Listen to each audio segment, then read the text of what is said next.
আলহামদুলি ওয়ালিয়িহি ওয়াসসালাতুলি আহলিহা আম্মা বাদ। সুপ্রিয় দর্শক শ্রোতা, চলছে মহিমান্বিত মাস রমজান, আল্লাহর নৈকট্য অর্জনের সেরা মাস, গুনাহ মাফের মাস, রহমত মাগফিরাত ও নাজাতের মাস। এই রমজানে সময়ের বিশেষ আয়োজন হৃদয়ে রমজানে আপনাদেরকে স্বাগত জানাচ্ছি। সঙ্গে আছি আমি মুফতি আব্দুল্লাহ তামিম।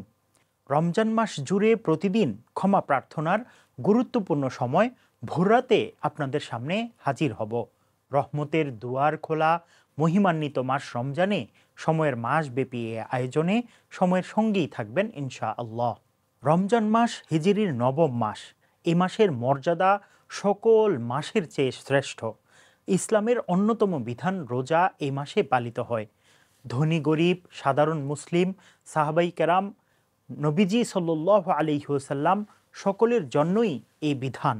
রোজা শুধু নবী মুহাম্মদ সাল্লাল্লাহু আলাইহি ওয়াসাল্লামের উম্মতের উপরই ফরজ নয়, বরং এটি সূচনা হয় অনেক পূর্ব থেকেই। পূর্ববর্তী উম্মতদের উপর ফরজ করা হয়েছিল এই রোজা। কোরআনে আল্লাহ রাব্বুল আলামিন ইরশাদ করেছেন, ইয়া আইয়ুহাল্লাযীনা আমানু কুতিবা আলাইকুমুস সিয়াম কামা কুতিবা আলাল্লাযীনা মিন ক্বাবলিকুম লাআল্লাকুম তাত্তাকুন। হে ঈমানদারগণ, তোমাদের উপরে রোজা ফরজ করা হয়েছে যেমনটি তোমাদের পূর্ববর্তী উম্মতদের উপর ফরজ করা হয়েছিল, আর তা এজন্য যে যাতে তোমরা আল্লাহ ভীরু হতে পারো। কিন্তু তাদের সকলের মধ্যে শ্রেষ্ঠ ছিল নবীগণের রোজা। আল্লাহ তাআলার রোজার বিধান যথাযথই পালন করেছেন তারা। পূর্ববর্তী নবীগণ ও তাদের উম্মতের মধ্যে রোজার বিধান থাকলেও রোজার ধরনে ছিল ভিন্নতা। হযরত আদম আলাইহিসসালাম থেকেই রোজার সূচনা হয়েছে। আদম আলাইহিসসালাম পৃথিবীতে প্রথম নবী, তিনিই প্রথমে রোজা পালন করেন। তার রোজা কেমন ছিল এই ব্যাপারে কোরআন হাদিসের আলো, ইতিহাস ও ইতিহাসবিদদের থেকে জানা যায়। আল্লাহ তাআলা তাকে একটি নিষিদ্ধ বৃক্ষের ফল ভক্ষণ করতে নিষেধ করেন। তিনি এ বিষয়টি ভুলে গিয়েছিলেন। সেই ফলটি খাওয়ার কারণে তার পুরো শরীর কালো হয়ে যায়, আর কালো হয়ে যাওয়ার কারণে তিনি অত্যন্ত ব্যথিত মর্মাহত হন। পরবর্তীতে আদম আলাইহিসসালামের কাছে জিব্রাইল আলামিনকে প্রেরণ করা হয়। জিব্রাইল আলাইহিসসালাম বলেন, আপনি কি চান আপনার দেহ সাদা হয়ে যাক? আদম আলাইহিসসালাম বললেন, হ্যাঁ। জিব্রাইল আলাইহিসসালাম বললেন, তাহলে প্রতি মাসের 13, 14, 15 তারিখে রোজা রাখুন। তিনি রোজা রাখা শুরু করলেন। প্রথম দিনে শরীরের 1/3 শুভ্র হয়ে যায়। দ্বিতীয় ও তৃতীয় দিন একই পরিমাণ শুভ্রতা ফিরে পায়।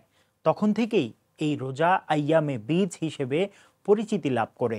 হাজাইরুল কুদস নামক একটি কিতাবে উল্লেখ আছে, আদম আলাইহিসসালামের এই ঘটনায় কিছু সুফিয়ায়ে কেরাম আদম আলাইহিসসালামের উপর 30 দিন রোজা রাখার বিষয় ফরজ হয়েছে বলে জানায়। তবে এই কথাটি প্রমাণিত নয়।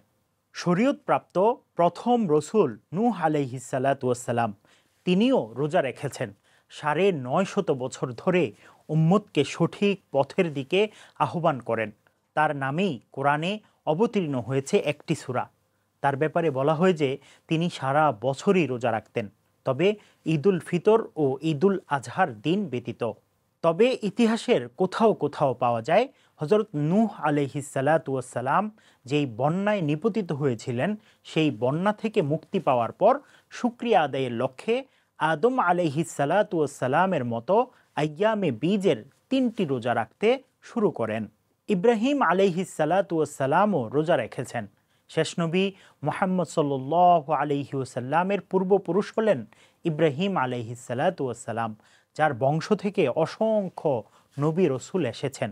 কোরআনের অসংখ্য জায়গায় যার কথা উল্লেখ আছে। ইতিহাস থেকে জানা যায় ইব্রাহিম আলাইহিসসালামের প্রতি মাসে 3টি রোজা রাখতেন। এই ব্যাপারে তিনি হযরত আদম আলাইহিসসালামকে অনুসরণ করেন। তবে কিছু হাদিসে এসেছে ইব্রাহিম আলাইহিসসালাম পুরো মাসেই রোজা রাখতেন। এক্ষেত্রে মুফাসসিরিনগণ বলেন, মূলত 3টি রোজার প্রতিদানের প্রতি লক্ষ্য রেখে এই কথা বলা হয়েছে। এক্ষেত্রে মুফাসসিরিনগণ বলেন, মূলত 3টি রোজার প্রতিদানের প্রতি লক্ষ্য করে এই কথা বলা হয়েছে। হাদিসে এসেছে, নবীজি সাল্লাল্লাহু আলাইহি ওয়াসাল্লাম এক সাহাবীকে লক্ষ্য করে বলেন, তুমি প্রতি মাসে 3টি করে রোজা রাখো। একটি নেক আমলের প্রতিদান 10টি করে দেওয়া হবে। দাউদ আলাইহিসসালাম রোজা রাখতেন। আল্লাহ তাআলার নির্বাচিত একজন নবী হলেন হযরত দাউদ আলাইহিসসালাম। তিনি ছিলেন একজন ন্যায়পরায়ণ শাসক। কোরআনের ভাষ্যে যাকে আল্লাহ তাআলার প্রতিনিধি বলা হয়েছে, আসমানি কিতাব জাবুর যার উপর অবতীর্ণ করা হয়েছে, তিনি অর্ধমাস রোজা রাখতেন। একদিন রোজা রাখতেন, এর পরের দিন রোজা রাখতেন না। এভাবে পুরো মাস তিনি একদিন পর একদিন রোজা রেখেই যেতেন। নবীগণের মধ্যে তার রোজা ছিল সর্বশ্রেষ্ঠ। নবীজি সাল্লাল্লাহু আলাইহি ওয়াসাল্লাম এই রোজার প্রশংসা করেন এবং সামর্থ্যবান সাহাবীদেরকে এই রোজা রাখতে নির্দেশও দেন তিনি। সুলাইমান আলাইহিসসালামের রোজা, তিনি আল্লাহ তাআলার মনোনীত একজন নবী, যিনি প্রাচীনকালে বর্তমানে ইসরায়েল ফিলিস্তিন রাজ্যের একজন ধার্মিক এবং আল্লাহ তাআলার নির্বাচিত রাজা হিসেবে ইসলাম ধর্মে পরিচিত। তিনি প্রতি মাসে 9টি করে রোজা রাখতেন। মাসের প্রথম দশকে 3টি, মাঝের দশকে 3টি ও শেষ দশকে 3টি। ঈসা আলাইহিসসালাম রোজা রেখেছেন। আল্লাহ তাআলার একজন প্রিয় নবী হলেন হযরত ঈসা আলাইহিসসালাম। তিনি ছিলেন ঈসাই তথা খ্রিস্টানদের নবী। পিতা ব্যতীতই মারিয়াম আলাইহাসসালামের গর্ভে অলৌকিকভাবে জন্মগ্রহণ করেন তিনি। আল্লাহ তাআলা তাকে অনেক মুজেজা প্রদান করেছেন। তিনি পাখি, গোশত ও প্রাণ আছে এমন সব প্রাণী খাওয়া থেকে বিরত থাকতেন, আর এটাই ছিল তার রোজা। মারিয়াম আলাইহাসসালাম রোজা রাখতেন। তিনি ছিলেন একজন মহিয়সী নারী, যাকে আল্লাহ তাআলা নবী হিসেবে নির্বাচন করেছেন। তিনি ছিলেন ইসাক আলাইহিসসালামের বংশধর, তবে তিনি ঈসা আলাইহিসসালামের মা হিসেবেই বেশি পরিচিত। তিনি রোজা রেখেছেন নিশ্চুপ থাকার মাধ্যমে। কোরআনে আল্লাহ তাআলা ইরশাদ করেন, তুমি খাও, পান করো ও নয়ন জুড়াও। যখন তুমি কোনো মানুষকে দেখতে পাবে তখন বলবে, আমি আল্লাহর নামে রোজার মানত করেছি। আমি কখনো আজ কোনো মানুষের সঙ্গে কথা বলবো না। সর্বকালের সর্বশ্রেষ্ঠ ও সকল নবীর প্রিয় নবী হযরত মুহাম্মদ সাল্লাল্লাহু আলাইহি ওয়াসাল্লাম। অন্য শরীয়তের নবীদের ধারাবাহিকতায় আমাদের নবী সাল্লাল্লাহু আলাইহি ওয়াসাল্লামের উপরও ফরজ করা হয়েছে এই রোজা। কিন্তু রোজার মাহাত্ম্য বিগত সকল রোজা থেকে অধিক। এই রোজার বিধিবিধান সকল বিধান থেকে জটিল ও কঠিন, তবে সকল রোজাই আল্লাহ তাআলার কাছে গ্রহণযোগ্য। আল্লাহ তাআলা এর মাধ্যমে বান্দাকে অশেষ প্রতিদান দেন। হাদিসে কুদসিতে আছে, আল্লাহ তাআলা বলেন, প্রতিটি কাজের কাফারা রয়েছে, আর রোজা আমার জন্য, আমি নিজেই এর প্রতিদান দেব। রোজাদারের মুখের গন্ধ আল্লাহ তাআলার কাছে মেশকের চেয়েও অধিক সুগন্ধিত। মহিমান্বিত এই মাসে আল্লাহর প্রিয় ইবাদত রোজা পালন করব খুব যত্ন সহকারে। আল্লাহর নৈকট্য অর্জনের চেষ্টা করব গুনাহ মাফের এই মাসে। আল্লাহ আমাদের তৌফিক দান করুন, আমিন।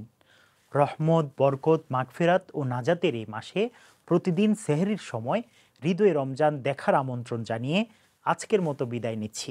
আসসালামু আলাইকুম ওয়া রাহমাতুল্লাহি ওয়া বারাকাতুহু।